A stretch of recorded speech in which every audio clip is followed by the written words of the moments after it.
올해 새만금 잼버리에는 생존 게임이라는 별명까지 붙었습니다. 오전 중에는 또 한 참가자가 실신한 것으로 확인이 됐고요. 또 폭염으로 인한 온열 질환 이미 문제로 꼽혀왔고 또 다른 총체적 부실이 있었다고 하는데 최진봉 교수님 대표적으로 어떤 것들이 있을까요? 일단 음식 같은 것도 문제가 되고 있어요. 음식을 삶은 계란을 나눠줬는데 곰팡이가 끼어 있는 그런 모습이 있어 논란이 되고 있고, 또 하나는 나무 그늘이 전혀 없잖아요, 지금. 그러다 보니까 엄청나게 뙤약볕에 그냥 다 공개가 돼 있는 상황이고, 그리고 이제 물이 배수가 잘 안 돼요. 제가 간척지다 보니까. 네. 그래서 물 웅덩이 위에다 텐트를 쳐야 되는 상황까지 지금 영국 깃발까지 보이잖아요, 저기. 저런 모습으로 돼 있었고. 그다음에 이제 풀들이 많으니까 또 물 웅덩이를 만들어 놨거든요. 물을 모으기 위해서. 물이 안 빠지니까. 그러다 보니까 모기떼, 벌레떼가 너무 많아요. 네. 그래서 아이들이 모기, 벌레에 물려가지고 지금 고통받고 있고, 코로나 감염이 어제 보니까 28명이 됐더라고요.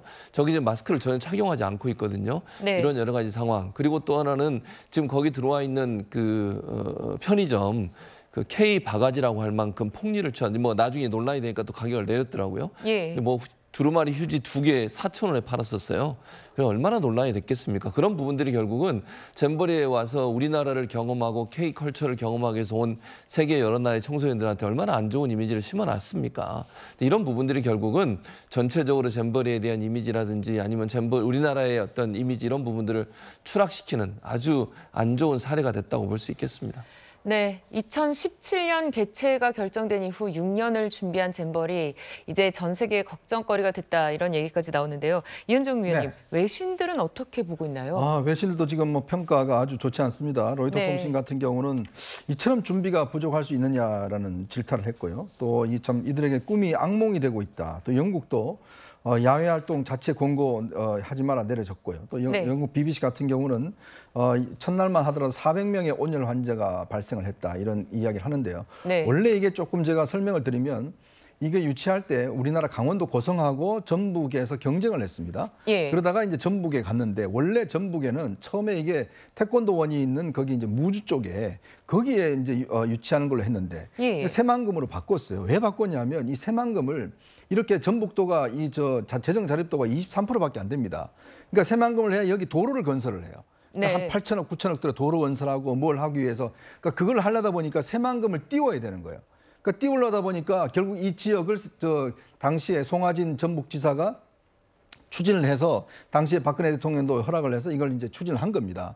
당시에 폴란드 그단스크하고 이제 경쟁이 붙어서 국제적으로 여기가 선정이 된 거예요. 아까 우리 박상규 해설에도 설명을 하셨지만 여기는 일단 간척지입니다. 그러니까 물이 한번 오면 빠지질 않는 곳이에요.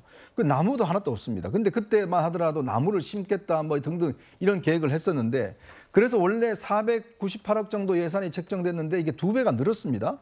그리고요 여기 전북도 하고 여성가족부에 있는 공무원들이 스위스, 유럽 등등에서 출장도 다 다녀왔어요. 근데 도대체 뭘 보고 왔는지 모르겠습니다. 그러니까 그렇게 해놔놓고 준비가 다 됐다고 했는데 가보니까 이게 지금 물도 안 빠지고 지금 준비도 전혀 안 돼 있고 얼음도 없고 그러다가 대통령이 특별 지시하니까 그냥 황급하게 버스 지금 대절해서 냉방버스 운영하니까 당장 거기에 있는 학생들이 아니 어떻게 하루 만에 이렇게 좋아지지? 라는 이야기를 지금 하지 않습니까?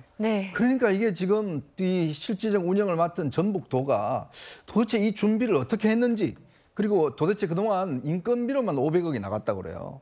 그러니까 시설 준비에 어떻게 됐는 것인지 또 여가부 같은 경우는 도대체 현장에나 또 저쪽에 제대로 가봤는 것인지 이런 문제가 터졌는데 김현숙 장관은 총리가 장관한테 현장에 가 있으라고 지적할 정도로 이게 말이 됩니까? 본인이 당장 가 있어야 되죠. 근데 왜 총리가 가라고 지시까지 합니까?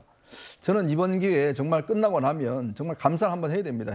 해야 되고 이거는요 어떤 정부를 떠나서 전 정부에서 유치했건 어쨌건 간에 현 정부도 마찬가지고 총체적으로 왜 이런 일이 벌어졌는지에 대한 철저한 저는 감사가 있어야 된다 이런 생각이 듭니다.